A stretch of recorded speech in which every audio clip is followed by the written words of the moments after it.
विकल्पहीन बुद्धि, सत्य के प्रति पूर्ण खुलेपन की साधना।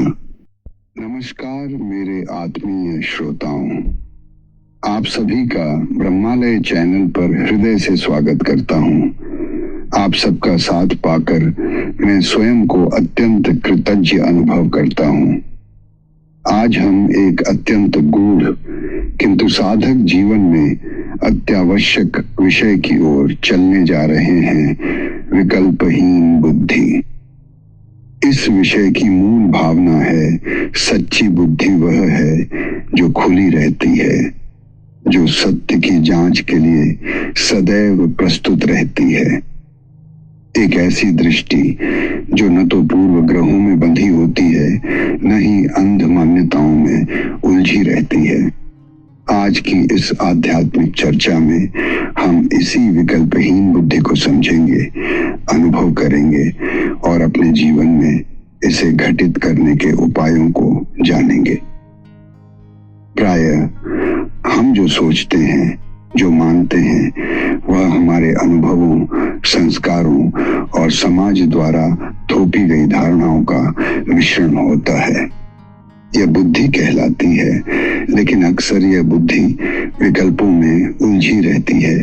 क्या सही है, क्या गलत, क्या मुझे यह करना चाहिए या वह? यह विकल्प, यह असमंजस यही भ्रम पैदा करता है। लेकिन जब कोई साधक भीतर से मौन होता है, समर्पित होता है और केवल सत्य को ही स्वीकार करने को तैयार होता है, तब उसकी बुद्धि विकल्पहीन हो जाती है। ऐसी विकल्पहीन बुद्धि ही परम सत्य के अनुभव की पात्र बनती है। सत्य के प्रति खुलापन आत्मज्ञान की कुंजी। आप देखिए, इतिहास में जितने भी संत, ऋषि, मनीषी हुए, वे सब सत्य की खोज में निरंतर खुले रहे। उन्होंने कभी किसी धारणा को अंतिम नहीं माना जब तक कि वह उनके आत्मबोध में न उतर जाए। विकल्पहीन बुद्धि का अर्थ यह नहीं कि आप आंख मूंद कर किसी बात को मान लें। नहीं, इसका अर्थ यह है कि आप अपनी मान्यताओं को सत्य से ऊपर नहीं रखें। सत्य जैसा भी हो, जब वह प्रकट होता है, उसे स्वीकार करना ही विकल्पहीन बुद्धि की पहचान है। जो साधक विकल्पहीन बुद्धि को अपने जीवन में लाता है, वह किसी भी शिक्षण, गुरुवाणी या ग्रंथ को लेकर तटस्थता रखता है। न उसे अंधश्रद्धा से मानता है, न ही बिना अनुभव के नकारता है। वह उसे स्वयं पर खंगालता है। क्या यह मेरे भीतर उतरता है? यही उसका कसौटी बनती है। यह दृष्टि ही उसे आत्म प्रकाश की ओर ले जाती है।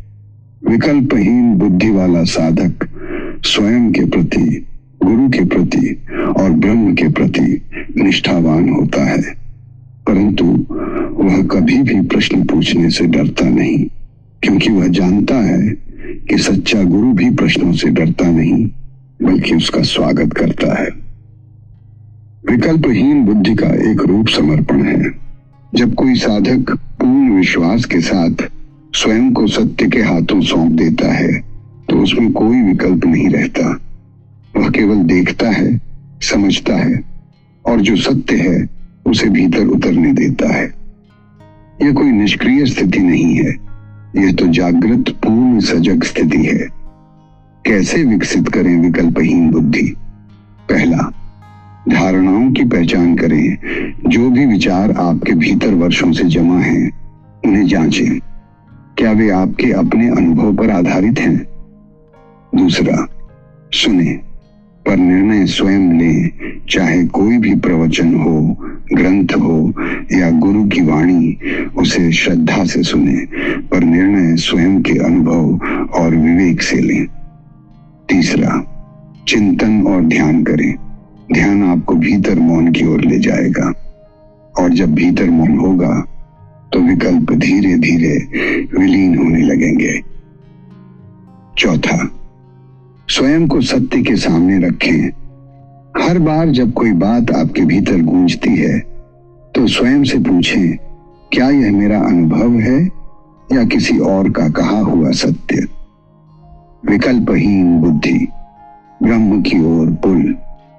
जैसे जैसे हम विकल्पों से मुक्त होते हैं, हमारी चेतना और अधिक स्पष्ट, शांत और सजग होती जाती है। विकल्पों का अंत ही एकत्व की ओर ले जाता है, जहां द्वैत नहीं होता, केवल अद्वैत होता है। विकल्पहीन बुद्धि वही है जो ब्रह्म को पहचान सकती है, अनुभव कर सकती है। शास्त्र कहते हैं, मैं बुद्धिमानों की बुद्धि हूं। यह भगवान श्री कृष्ण का कथन है। लेकिन वह बुद्धि कैसी, जो विकल्पों से मुक्त हो, समर्पित हो, सजग हो और सत्य के प्रति पूर्णतया खुली हो। प्रिय साधकों, यह चर्चा केवल शाब्दिक या दार्शनिक नहीं है, यह एक आंतरिक प्रक्रिया है। विकल्पहीन बुद्धि कोई विचार नहीं, एक चेतना की अवस्था है। जब आप इसे साधना, विवेक और अनुभव के माध्यम से अपनाते हैं, तो आपका जीवन, आपकी साधना और आपकी दृष्टि सब रूपांतरित होने लगते हैं।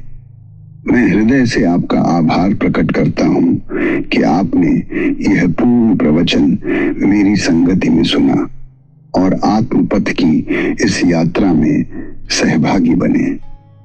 आपके जीवन में विकल्पहीन बुद्धि का आलोक प्रकाशित हो, जिससे आप सत्य को उसी के स्वरूप में पहचान सकें।